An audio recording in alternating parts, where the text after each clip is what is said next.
on va parler de cette troisième conférence des Nations Unies sur l'océan. Je tiens d'abord à remercier les députés qui sont venus, parce que ça devait de base être qu'une petite action locale entre militants. Donc merci d'être venus, merci Emma, merci Pierre-Yves, merci Gabriel. Ça nous fait très plaisir de vous avoir. Et merci de nous soutenir, d'incarner au quotidien nos combats, que ce soit au Parlement européen ou à l'Assemblée nationale.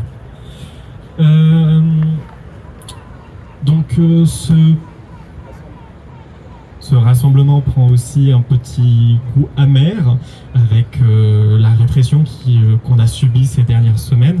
On a eu 5 militants Greenpeace qui ont été arrêtés pour des tags à la craie. 4 d'entre eux ont été perquisitionnés.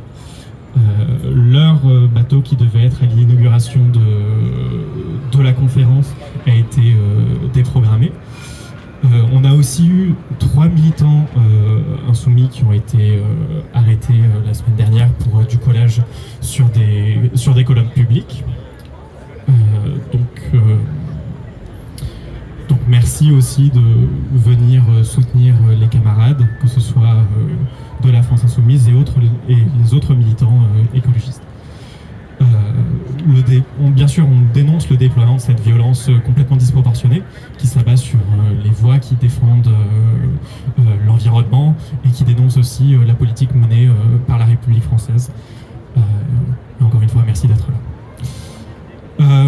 Pour revenir sur cette conférence, la semaine dernière se tenait un congrès scientifique avec plus de 2000 experts et expertes sur le sujet, donc qui des océanographes, qui des climatologues, qui des biologistes marins.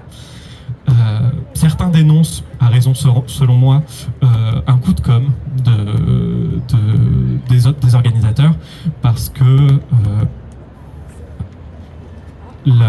ce congrès veut montrer que la science et les scientifiques sont aux côtés des politiques qui vont être menées, alors que c'est complètement faux, puisque les voix des scientifiques ont déjà été entendues, ont déjà été demandées lors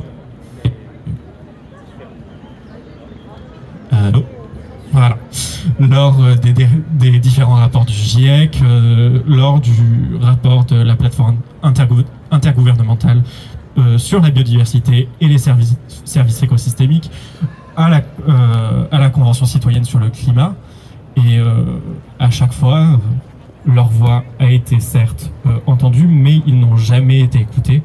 Donc tant mieux pour les personnes qui ont les invités qui ont décidé de ne pas y aller. Donc pour revenir sur cette conférence de l'ONU, elle est aussi organisée en partenariat avec de gros pollueurs comme la CMA-CGM, la BNP Paribas ou AXA. Et je vais un peu revenir sur les contributions de ces 3 partenaires sur la protection de l'environnement et des écosystèmes. Donc d'abord la CMA-CGM de Rodolphe Saadé, qui sur l'année 2023-2024 a utilisé son jet d'entreprise qui a émis plus de 2400 tonnes de CO2 selon le journal indépendant Midi et Vivant. Cette quantité, elle équivaut à 274 ans d'empreinte carbone d'un Français ou d'une Française moyenne. Et dans le même temps, elle a certes décidé d'arrêter d'utiliser le fioul lourd pour ses bateaux, mais à la place, elle utilise du gaz naturel liquéfié. Alors, il faut savoir que le gaz naturel liquéfié, c'est une énergie aussi fossile qui est issue des gaz de schiste et dont la production, la consommation et la préparation émet, certes, moins de CO2, mais à la place relâche du méthane qui est un gaz à effet de serre qui est 80 fois plus puissant que le CO2 sur 20 ans. Donc des scientifiques considèrent cette alternative non durable sur le long terme et aussi considèrent que c'est un verrou technologique. Donc dès qu'on a investi dedans, ça va être très compliqué de revenir en arrière. Donc c'est complètement inutile.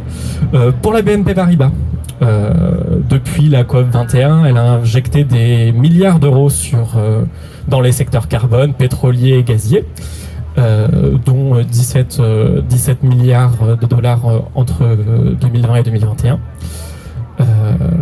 Qui donc, de par cet investissement, elle soutient de plus en plus des projets agressifs contre l'environnement, notamment dans le pétrole et dans le gaz de schiste. Elle est aussi le premier financeur européen des énergies fossiles et aussi le premier financeur mondial de 9 géants pétrogaziers, dont Total Energy.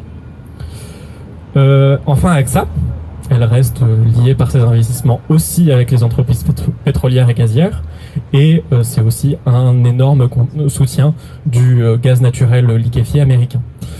Son président, qui a même annoncé en 2015 qu'un monde à plus de 4 degrés ne serait plus assurable, mais ça ne l'empêche absolument pas de continuer à subventionner des projets qui défient totalement cette éventualité. Donc nous, militants et militantes écologistes, politiques, mais aussi nous, humains, nous ne pouvons pas laisser le capital organiser ce polissage de son image sans le mettre en face de ses actions. Qui est bien évidemment l'exploitation et le pillage des ressources de la planète, quoi qu'il en coûte, aux dépens de la santé des femmes et des hommes, et aux dépens aussi des écosystèmes marins et terrestres. Donc je vais laisser la parole au prochain.